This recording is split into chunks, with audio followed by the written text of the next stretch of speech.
نحمده ونصلي على رسوله الكريم أما بعد بسم الله الرحمن الرحيم وعن عائشة رضي الله تعالى عنها قالت كان رسول الله صلى الله عليه وسلم جالسا فسمعنا لغطا وصوت صبيان فقام رسول الله صلى الله عليه وسلم فإذا حبشية تسفن والصبيان حولها إلى آخر الحديث۔ میرے معزز سامعین و ناظرین اکرام، ام المؤمنین حضرت عائشہ صدیقہ رضی اللہ تعالی عنہا سے روایت ہے، فرماتی ہیں کہ ایک دفعہ پیارے نبی صلی اللہ علیہ وآلہ وسلم تشریف فرما تھے، بیٹھے ہوئے تھے میرے پاس۔ اچانک آواز آئی کہ ایک حبشی لڑکی ہے، وہ رقص کر رہی ہے، ناچ گا رہی ہے اور بچے اس کے ارد گرد شور مچا رہے ہیں۔ تو پیارے نبی صلی اللہ علیہ وآلہ وسلم اپنی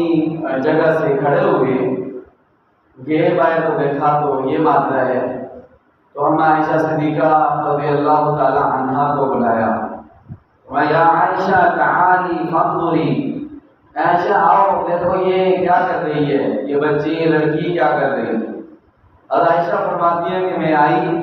پیارے نبی صلی اللہ علیہ وسلم آگے کھڑے تھے، تو میں نے آپ کے کندھے مبارک پر اپنی ٹھوڑی رکھی اور آ کر آپ کے کندھے سے میں اس لڑکی کو دیکھ رہی تھی جو ناچ رہی تھی، رقص کر رہی تھی، اس کے ارد گرد بچے جمع شور مچا رہے تھے۔ تو پیارے نبی صلی اللہ علیہ وآلہ وسلم نے تھوڑی دیر بعد مجھے پوچھا، فقال لی اما شبیتی، کہ عائشہ کیا تو سیر ہوگی ہے، کیا تو سیر ہوگی، یعنی بس اب میں ہٹ جاؤں۔ تو عائشہ فرماتی ہے کہ میں یہ جاننے کے لیے کہ اللہ کے پیارے نبی صلی اللہ علیہ وسلم کیا میرا کتنا مرتبہ اور مقام ہے، تو میں نے فرمایا لا، نہیں اللہ کے نبی، تاکہ دیکھو کہ اللہ کے نبی کتنا میرا انتظار کرتے ہیں اور کتنی دیر کھڑے رہتے ہیں، میرا مرتبہ اور مقام کتنا ہے۔ اتنے میں اچانک یہ ہوا کہ اس طالع عمر، حضرت عمر رضی اللہ تعالیٰ عنہ وہاں تشریف لے آئے۔ جو ہی حضرت عمر رضی اللہ تعالیٰ عنہ پہنچے تو کیا ہوا، فَانْفَضَّ النَّاسُ عَنْهَا، تو لوگ فوراً اس باندھی اس حبشی لڑکی کے پاس سے بھاگے،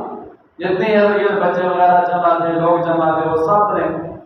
دوڑ لگائی، سارے کے سارے حضرت عمر رضی اللہ تعالیٰ عنہ کے ڈر، ان کی ہیبت کی وجہ سے سارے بھاگ گئے۔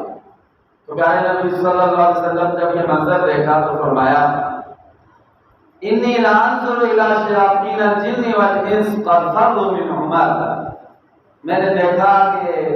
جو انسانی شیاطین ہیں یا جنات سے شیاطین ہیں وہ سارے کے سارے عمر کی ہیبت، اس کے روح کی وجہ سے بھاگ گئی۔ پھر اب عائشہ صدیقہ فرماتی ہے کہ فرجعت، بس پھر میں بھی اپنے گھر کی طرف لوٹ آئے۔ اس حدیث پاک سے حضرت عمر رضی اللہ تعالیٰ عنہ کی یہ شان معلوم ہوتی ہے کہ اللہ تعالیٰ نے آپ کو بڑا روب اور دبدبہ عطا فرمایا۔ ذرا بھی کوئی دین کے خلاف کام ہو رہا ہو،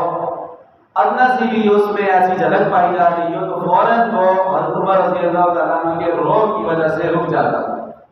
اللہ کے پیارے نبی صلی اللہ علیہ وسلم کو اللہ تعالیٰ نے صفت جمال عطا فرمائی تھی، اخلاق کی نرمی عطا فرمائی تھی، اور حضرت عمر رضی اللہ تعالیٰ عنہ کو اللہ تعالیٰ نے صفت جلال عطا فرمائی تھی، جس میں حضرت موسیٰ علیہ السلام جلالی پیغمبر تھے اور حضرت عیسیٰ علیہ السلام وہ جن میں نرمی غالب تھی، ایسے اللہ تعالیٰ کے نبی تھے۔ اللہ تعالیٰ سے دعا ہے اللہ تعالیٰ ہم سب کو صحابہ اکرام اور اہل بیت کی سچی محبت نصیب فرمائیں اور ان کے نقش قدم پر چلنے کی توفیق عطا فرمائیں۔ وآخر دعوانا الحمدللہ۔